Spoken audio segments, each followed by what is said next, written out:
इस जीवन में दो ही चीजें निश्चित हैं। There are only two things that are certain, death यानी कि मृत्यु, और दूसरा है टैक्स। इस जहां से उस जहां तक जहां भी जाओगे, हर मोड़ पर हर जगह मुझे ही पाओगे, यानी कि टैक्स। मैडम, सपना था विश्व गुरु बनने का, बन गए हम टैक्स गुरु। और इतना टैक्स जो भारत की आबादी सरकार के खजाने में डालती है, उसके बदले सरकार जनता को देती क्या है, यह बहुत बड़ा सवाल है। कौन सी ऐसी हाई क्वालिटी सर्विस है जो फ्री ऑफ कॉस्ट जनता को दी जाती है? क्या हमें quality health care free of cost मिलता है? नहीं मिलता। क्या हमें वर्ल्ड क्लास एजुकेशन मिलती है? नहीं मिलती। क्या हमें फ्री वर्ल्ड क्लास ट्रांसपोर्टेशन मिलता है? नहीं मिलता। क्या हाई क्वालिटी रोड्स मिलती हैं? अगर अच्छी हैं तो टोल टैक्स भरना पड़ता है। क्या 24 घंटे 7 दिन बिजली आती है? नहीं आती। तो इतना सारा जो टैक्स सरकार इकट्ठा करती है, उसका करती क्या है? और आइए एक रोमांचक यात्रा पे चलते हैं। माननीय वित्त मंत्री जी हर बार मेरे सवालों का जवाब देते हुए मुझ पर तंज कसती हैं और कहती हैं कि शायद ये चार्टर्ड अकाउंटेंट नहीं है, इनकी डिग्री असली नहीं है, तमाम तरीके की बातें मेरे बारे में कहती हैं, निजी हमले करती हैं। मैं उनका बहुत सम्मान करता हूं, मेरे मन में उनके प्रति बहुत आदर है। ओहदे में, हैसियत में, उम्र में, अनुभव में बहुत बड़ी है मुझसे। लेकिन आज मैं इस सीए की डिग्री को किनारे करके सरल भाषा में आम आदमी की तरह इस देश के आम आदमी का दर्द आपके सामने रखना चाहता हूं कि कैसे हमारे जन्म होने से लेकर हमारे मरने तक टैक्स पे टैक्स सरकार हमसे वसूलती है। मैं आपके सामने जीवन के 8 चरण, 8 स्टेजेस ऑफ लाइफ रखना चाहता हूं। फर्स्ट स्टेज ऑफ लाइफ, जब इंसान पैदा होता है, that is the birth stage. बच्चे के पैदा होने से पहले, उसकी आंखें खुलने से पहले जो उसको वैक्सीन लगती है, उस पर 5% जीएसटी लगता है। जिस अस्पताल में बच्चा पैदा होता है, उस हॉस्पिटल के कमरे के चार्जेस पर अगर 5,000 रुपए से ज्यादा का कमरा हो तो 5% जीएसटी लगता है। बेबी केयर के आइटम्स पे 5% जीएसटी लगता है। और अगर उसके माता पिता बच्चे के पैदा होने पर मिठाई बांटे तो मिठाई पर 5% और चॉकलेट पर 18%, 28% जीएसटी लगता है। दूसरा चरण जीवन का इन्फेंसी और चाइल्डहुड यानी कि बचपन।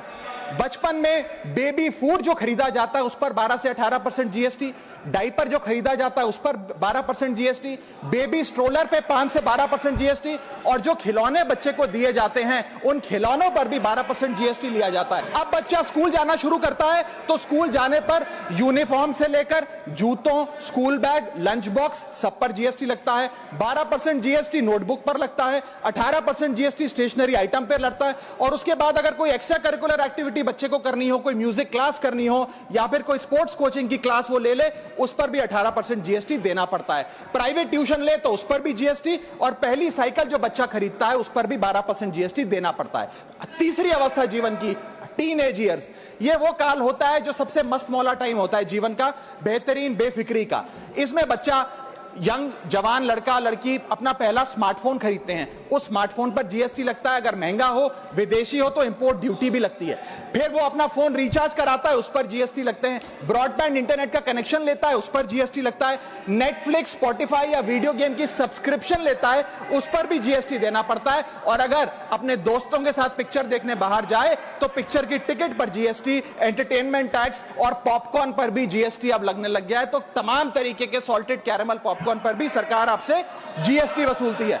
इस भी जीवन की चौथी अवस्था, fourth stage of life, higher education की। इस हायर एजुकेशन की अवस्था में आप यदि प्राइवेट कॉलेज में पढ़ रहे हैं तो प्राइवेट कॉलेज की ट्यूशन फी पर जीएसटी लगता है। हॉस्टल में रह रहे हैं या पीजी का रेंट भर रहे हैं तो उस पर जीएसटी लगता है। स्टूडेंट लोन की प्रोसेसिंग फी पर जीएसटी लगता है। किताबों से लेकर लैपटॉप तक जीएसटी लगता है। और अगर माता पिता संपन्न हैं और बच्चे को विदेश भेजते हैं पढ़ने के लिए तो फॉरेन रेमिटेंस पर टैक्स कलेक्टेड एट सोर्स सरकार लागू करती है। अब आते हैं पांचवी अवस्था पे, जब वो अपना करियर शुरू करता है। ये वो एज है जिसे मैं golden age of direct taxes कहूंगा। अब ये डायरेक्ट टैक्स के जंजाल में आदमी फंस जाता है इस उम्र में, जब उसकी पहली नौकरी लगती है। तो नौकरी में आमदनी अनुसार उसके स्लैब रेट के हिसाब से उस पर टीडीएस पहले काटा जाता है, मानो जेब काटी जा रही हो, और फिर इनकम टैक्स वसूला जाता है। जब पहली बार उसको पगार मिलती है, वेतन मिलता है, वो माता पिता या दोस्तों को बाहर खाने पे ले जाता है, पिक्चर दिखाने ले जाता है। उस खाने के बिल पर भी सरकार जीएसटी वसूलती है। और जैसे जैसे उसकी सैलरी बढ़ती है वैसे वैसे स्लैब अनुसार उससे इनकम टैक्स वसूला जाता है। इसके बाद आज वर्क फ्रॉम होम का कल्चर चल रहा है, तो वर्क फ्रॉम होम में इंटरनेट बिल्स हो, ब्रीफकेस हो, लैपटॉप हो, इन सारी चीजों की खरीद पर सरकार जीएसटी लेती है। और अगर आप ये पैसा निवेश करें, इस निवेश करने पर आप कोई भी फाइनेंशियल इंस्ट्रूमेंट खरीदें तो सिक्योरिटी ट्रांजैक्शन टैक्स के नाम पर, मैडम मेरा समय जा रहा है। कोई फाइनेंशियल इंस्ट्रूमेंट खरीदें तो फाइनेंशियल इंस्ट्रूमेंट की खरीद पर सिक्योरिटी ट्रांजैक्शन टैक्स, उसकी ब्रोकरेज पर जीएसटी और फाइनेंशियल एडवाइजरी पर जीएसटी, और जब आप ये फाइनेंशियल इंस्ट्रूमेंट बेचते हैं तो उसके मुनाफे पर सरकार आपसे कैपिटल गेन टैक्स वसूलती है। यहां तक कि हेल्थ इंश्योरेंस और लाइफ इंश्योरेंस प्रीमियम्स पर भी सरकार आपसे जीएसटी लेती है। इसी सरकार के मंत्री माननीय गडकरी जी भी सरकार से यही गुजारिश कर रहे हैं कि इंश्योरेंस प्रीमियम पे कम से कम जीएसटी हटा दिया जाए। इसके बाद इंसान अपने जीवन की छठी अवस्था में आता है, यानी कि मिडिल एज। इसमें उसकी आमदनी भी पीक पर होती है और उसका टैक्सेशन भी पीक पर होता है। अप्रेजल होता है, प्रमोशन होता है, बोनस मिलता है और हाई टैक्स स्लैब के चलते वो अपनी कमाई का एक अधिकांश हिस्सा इनकम टैक्स में सरकार को जमा कराता है। इस दौर में इंसान गाड़ी खरीदता है, घर बनाता है। जब गाड़ी खरीदता है तो जीएसटी देता है, रोड टैक्स भरता है, व्हीकल इंश्योरेंस पर जीएसटी भरता है, और जब गाड़ी लेकर शोरूम से निकलता है तो पेट्रोल डीजल पर वैट, सेस और एक्साइज ड्यूटी के नाम पर पैसा भरता है। जब सड़क पर गाड़ी चलाता है तो टोल टैक्स भरता है। फिर वो अपना घर भी खरीदता है, जमीन खरीदता है। जब जमीन खरीदता है तो स्टैंप ड्यूटी फीस सरकार को देता है।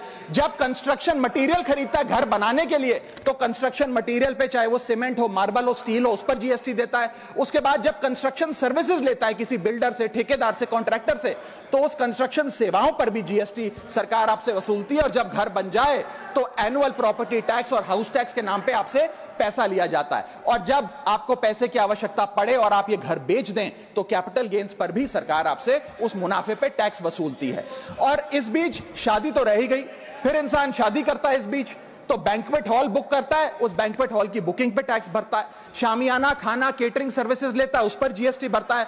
ज्वेलरी खरीदता है, उस पर जीएसटी भरता है। कपड़ा, शेरवानी सिलवाता है, कुर्ता पजामा, सूट पैंट, उस पर जीएसटी भरता है। यहां तक कि वेडिंग इनविटेशन से लेकर, ब्राइडल मेकअप से लेकर, हनीमून के ट्रैवल तक हर चीज पर सरकार आपसे जीएसटी वसूलती है। सातवीं अवस्था सरकार जीवन की, वो है रिटायरमेंट। इस फेज में इंसान चाहता है आरामदायक जीवन जिया जाए, जो जीवन में कमाया उस कमाई के सहारे उसकी इंटरेस्ट पर, पेंशन पर जिया जाए। लेकिन इस अवस्था में भी सरकार पेंशन और इंटरेस्ट इनकम पे आपसे टैक्स लेती है।